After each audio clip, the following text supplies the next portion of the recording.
Jadi 13 tahun Nabi dan para sahabat belajar la ilaha illallah, baru setelah 13 tahun di Madinah muncul ayat-ayat syariat.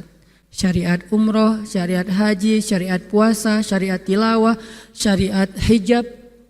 Sehingga ketika ayat hijab turun, perempuan-perempuan yang sudah belajar la ilaha illallah selama beberapa tahun tidak lagi sulit untuk menerapkannya. Begitu ayat hijab turun dibacakan oleh Nabi di dalam masjid, semua sahabat-sahabat mendengar itu dengan sangat perhatian. Lalu mereka semuanya pamitan, ya Rasulullah kami ingin pulang. Ngapain pulang? Mau ngasih tahu ke istri-istri kami supaya berhijab. Emang kamu punya istri? Oh ya enggak. Ada yang jomblo berharap punya istri, terus ngasih tahu ke siapa yang jomblo-jomblo? Itulah kasihannya ya. Enggak bisa ngasih tahu ke kakaknya, adeknya, apalah siapalah, mantannya mungkin. Pulang ngasih tahu ke istri-istri mereka, saudari-saudari mereka, putri-putri mereka, dan perempuan yang mendengar ayat ini dibacakan langsung menutup kepala mereka dengan benda apapun yang ada di tangannya. Mau jemuran, mau baskom, mau apa, pokoknya pegang apa, tutup langsung. Hijab. Kenapa? Ini perintah Allah. Gak mungkin Allah memerintahkan kita sesuatu kecuali ada kebaikan di dalamnya. Itu aja pertimbangannya, la ilaha illallah. Bukan kenapa? Kan lebih nyaman gak pakai hijab, kan ini, kan itu. Enggak, satu aja alasannya. Alasan la ilaha illallah. Kalau ini perintah Allah, sami'na wa ata'na. Itu dampak dari la ilaha illallah. Dikasih perintah sesulit apapun, termasuk Zainab dengan Zaid bin Harisah. Pernah kan baca kisah Zainab di surat Al-Ahzab? Mungkin kapan-kapan kita bahas itu. Efek dari la ilaha illallah.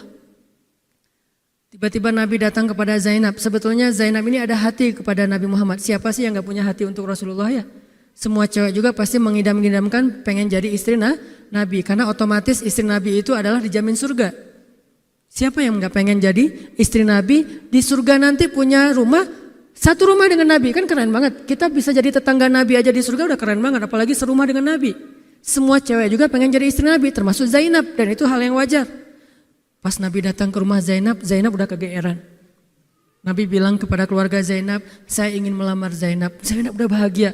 Untuk Zaid, untuk Zaid, bukan untuk Rasulullah. Zaid, siapa Zaid? Anak angkatnya Nabi Muhammad SAW, bekas budak. Mirip-mirip dengan Julaibib. Julaibib itu edisi Madinah, Zaid itu edisi Mekah. Ada dua cowok jomblo yang sama-sama pernah diuji dengan masalah jodoh. Zaid edisi Makkiyah, Julaibib edisi Madaniyah. Dua-duanya jomblo. Dua-duanya orang biasa, gak punya daya tarik. Followersnya gak ada, 0. Bukan selebgram sama sekali. Kata Rasulullah, aku melamar Zainab untuk putraku Zaid bin Harithah, anak angkatnya Nabi. Zainab menjawab apa? Ya Rasulullah, saya gak cinta sama Zaid. Jawaban yang sangat wajar kan? Dan jawaban yang paling sering kita dengar sekarang kan? Maaf ya, aku gak ada perasaan, kita jadi adik kakak aja. Itu kan standar ya? Standar banget lah kayak gitu-gitu. Maaf ya, kita jadi temenan aja. Maaf ya, aku gak ada perasaan apa-apa selama ini. Maaf ya, dan segala macam dengan bahasa-bahasa halus tapi nolak intinya. Kenapa gak bilang aja, udah gak usah kesini lagi? Kan jelas ya. Ini dengan bahasa, ya Rasulullah, aku tidak cinta kepada Zaid. Karena cinta juga pertimbangan yang penting. Dan Nabi juga tidak mengizinkan kita menikahkan putri kita dengan seseorang yang putri kita tidak berkenan dengannya. Tetap harus ditanya, ya Rasulullah, saya tidak cinta dengan Zaid. Turun ayat. Katakan kepada orang-orang yang beriman, laki-laki dan perempuan, kalau Allah sudah memerintahkan sesuatu, tidak ada kalimat yang keluar dari lisan mereka kecuali sami'na wa ata'na. Nabi bacakan ayat ini kepada Zainab. Zainab mendengar, ya Rasulullah, Allah yang menyuruh ini. Ya kata Rasulullah, sami'na wa ata'na. Kebayang gak tuh? Efek dari apa? La ilaha illallah. Jadi la ilaha illallah itu bukan cuma kalimat zikir, bukan cuma kalimat doktrin ideologi, bukan cuma masalah teologi secara teoritis, bukan. Ini dampaknya kepada akhlak, dampaknya kepada ibadah, dampaknya kepada banyak pilihan hidup dari la ilaha illallah. Orang kalau nggak baik la ilaha illallah pasti susah memilih pilihan-pilihan dalam hidupnya. Kalau tidak baik la ilaha illallah pasti susah untuk berperangai, sabar, memaafkan. Itu semuanya ada hubungannya dengan la ilaha illallah. Sama kayak Abu Bakar, ketika dia sakit hati kepada orang yang memfitnah anaknya, dia cari tahu siapa orang yang pertama menyebar hoax tentang Aisyah, ketahuan, dilaporin, diperkarakan sama Abu Bakar. Tiba-tiba turun ayat dari Allah, janganlah orang yang memiliki kelebihan harta di antara kalian bersumpah untuk tidak lagi membantu saudaranya gara-gara sakit hati. Hendaklah dia berlapang dada dan memaafkan. Itu perintah Allah, berlapang dada dan memaafkan. Terus konsekuensinya apa? Balasan janji Allah apa? Ala tuhibbuna ayyaghfirallahu lakum? Tidakkah kamu suka jika Allah memaafkan juga kesalahan-kesalahan kamu? Jadi deal-dealannya dengan Allah, bukan dengan makhluk. Enak aja saya maafin dia, untung di dia, rugi di saya. Enggak. Kalau kita transaksinya dengan makhluk, kita rugi. Tapi kalau kita transaksinya dengan Allah, kita untung. Libatkan Allah dalam urusan kita. Dan ini gak mungkin kita lakukan kalau gak baik. La ilaha illallahnya. Allah nawarin kepada Abu Bakar, ala tuhibbuna ayyaghfirallahu lakum? Tadinya Abu Bakar kesel banget sama tuh cowok. Terus turun ayat ini, wal ya'fu wal yasfahu, hendaklah dia memaafkan dan berlapang dada. Abu Bakar berat. Tiba-tiba Allah katakan, ala tuhibbuna ayyaghfirallahu lakum? Bala ya Rob, kata Abu Bakar, tentu ya Allah, kalau gitu saya akan maafkan demi supaya Allah memaafkan kesalahan saya. La ilaha illallah. Zainab, sami'na wa ata'na, ya udah saya terima Zaid ya Rasulullah. Alhamdulillah. Datang Nabi ke Zaid, Zaid mau nggak nikah sama Zainab? Sebetulnya mau banget, tapi nggak pede. Zaid takut Zainab nanti jadi terpaksa menikah dengan Zaid, jadi nggak nyaman. Zaid juga nggak mau menyulitkan Zainab. Ya Rasulullah, saya nggak pantas untuk Zainab. Kata Zaid. Dibacakan lagi ayat ini, ya Zaid ini perintah Allah. Oh gitu ya Rasulullah, sami'na wa ata'na. Buat Zaid sih gampang lah ya. Udah ada legalisasi ini dari Allah. Kalau gitu, ini bukan saya ya Rasulullah yang mau ya, Allah kan yang nyuruh. Ya, saya emang nggak mau maksa gitu ya. Tapi kalau Allah yang nyuruh, ya udah, apalagi saya nggak punya pilihan dong gitu. Padahal Zainab, siapa sih yang gak mau cowok sama Zainab? Nikahlah Zainab dengan Zaid, dan yang menjadi semacam khutbah nikahnya adalah Rasulullah SAW. Kebayang gak Zainab tuh punya hati ke Rasul, tapi Rasul yang mengkhutbahi nikah Zainab dengan orang yang Zainab gak cintai. Kebayang gak perasaan Zainab tuh? Ketika akad nikah, Nabi jadi saksi. Saya terima, kata Zaid, nikahnya Zainab binti Jahsy dan segala macam. Zainab, kebayang gak ada Nabi di situ? Lalu setelah selesai akad nikah ditanya kepada Nabi, sah ya Rasulullah? Sah. Dan Nabi juga gak mau mempersulit. Gak sah. Kenapa? Harusnya sama saya? Enggak. Nabi orangnya fair. Nabi orangnya bijaksana. Orangnya dewasa, gak kayak kita. Kita tuh bahaya banget jadi saksi kalau jadi mantan. Pasti gak sah. Dan Nabi gak gitu. Sah langsung di kali pertama. Kebayang Nabi memberi nasihat kepada Zainab, nasihat kepada Zaid. Zainab, aduh kenapa bukan Nabi, kenapa Zaid? Tapi apa? La ilaha illallah. Allah gak nyuruh sesuatu kecuali ada kebaikan di dalamnya. Percaya banget. Itu la ilaha illallah. Udah percaya banget. Zainab yakin, ini perintah Allah, ya sudah saya lakukan. Walaupun bukan dengan Nabi, padahal saya pengennya dengan Nabi. Kebayang gak sih pengen sama seseorang yang kita cintai banget, malah orang itu yang menjodohkan kita dengan orang yang kita gak pernah kebayangin. Amit-amit. Jangan dia ya Allah, jangan dia, dia. Kan berat tuh. Yang saya sering cerita, jangan saya. Pokoknya jangan Hanan. Hanan. Kenapa kok gitu? Karena dia bilang jangan saya bilang yang dia ya Allah. Akhirnya kita adu-aduan doa. Ya Ustadz, masa dilawan ya? Doanya lebih panjang, lebih sujudnya apa segala macam. Akhirnya jadi. Gak kebayang tuh buat Zainab. Kalau Zaid sih mungkin kebayang lah ya. Gimana happy-nya Zaid menikah dengan seorang cewek yang semua orang Mekah pengen nikahin dia. Tapi kalau Zainab, itu hari-hari yang sangat berat. Malam pertama gak kebayang buat Zainab. Zaid. Begitu Zaid datang, assalamualaikum Zainab. Gimana tuh? Ini kalau kita lihat dari angle manusia ya. Karena Zainab juga manusia. Tapi semua emosional, subjektif manusia redam dengan iman la ilaha illallah. Harapannya cuma satu, pasti ada kebaikan di sini.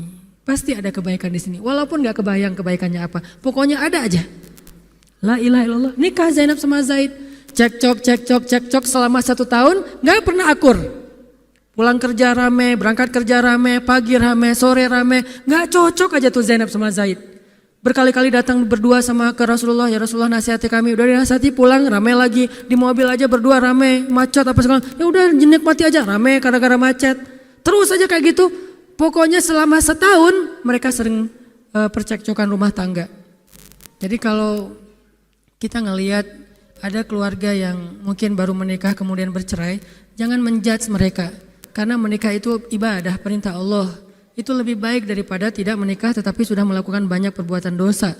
Walaupun akhirnya nauzubillah ada hal-hal di luar dugaan, maka la'allahu khair, mudah-mudahan ada kebaikan. Mereka berani menikah muda aja kita harus acungkan jempol. Mereka berani menikah muda aja kita harus respect. Kan saya sering bilang no judgment, respect to other kan. Berani mengambil keputusan menikah muda, baru berhijrah udah langsung menikah. Itu bukti dari iman. Kenapa kita menjudge seolah-olah kita lebih baik dari dia? Emangnya kita berani melakukan hal yang mereka lakukan? Gak berani buktinya. Berarti dia lebih baik daripada kita. Walaupun kesudahannya, kalau mereka bercerai setelah menikah baru beberapa lama, ada yang lebih soleh dari mereka juga bercerai baru setahun menikah. Zainab dengan Zaid, dua-duanya dijamin surga. Dua-duanya dijamin surga. Pernikahan mereka cuma bertahan setahun. Setahun kemudian Zaid datang kepada Rasulullah. Zaid bilang, ya Rasulullah, kayaknya udah gak bisa dipertahankan hubungan saya dengan Zainab. Zaid, sabar. Rasul ketika Zaid mau datang sebetulnya udah dapat bocoran dari Allah. Allah udah ngejapri Rasulullah dalam bentuk ilham. Japrian Allah kan ilham ya. Japrian kita kan WA, itu juga habis kuota gak kebaca-baca. Kalau japrian Allah ke Rasul ilham. Ilhamnya apa? Kalau nanti Zaid datang, nanti baca di surat Al-Ahzab. Kalau nanti Zaid datang kepadamu meminta nasihat tentang Zainab, bilang kepada Zaid, ceraikan istrimu. Kalau udah diceraikan, nanti kamu nikahi Zainab. Ini perintahnya juga berat buat Nabi nih. Kebayang gak sih anak angkat kesayangan Nabi yang selama ini baik banget sama Nabi, tiba-tiba dia punya masalah dengan istrinya, disuruh cerain dengan niat kalau udah cerai nanti dia yang nikahin. Kan gak kebayang tuh buat Nabi. Ditambah lagi Nabi itu orangnya ra'afah banget, sangat gak enakan. Kita aja gak tega kayak gitu. Emang ada yang tega kayak gitu? Gak tega kan? Zainab mantan kita sih. Sekarang cowok itu datang ke kita, suaminya Zainab. Ustadz, gimana nih Zainab, perlu saya pertahankan?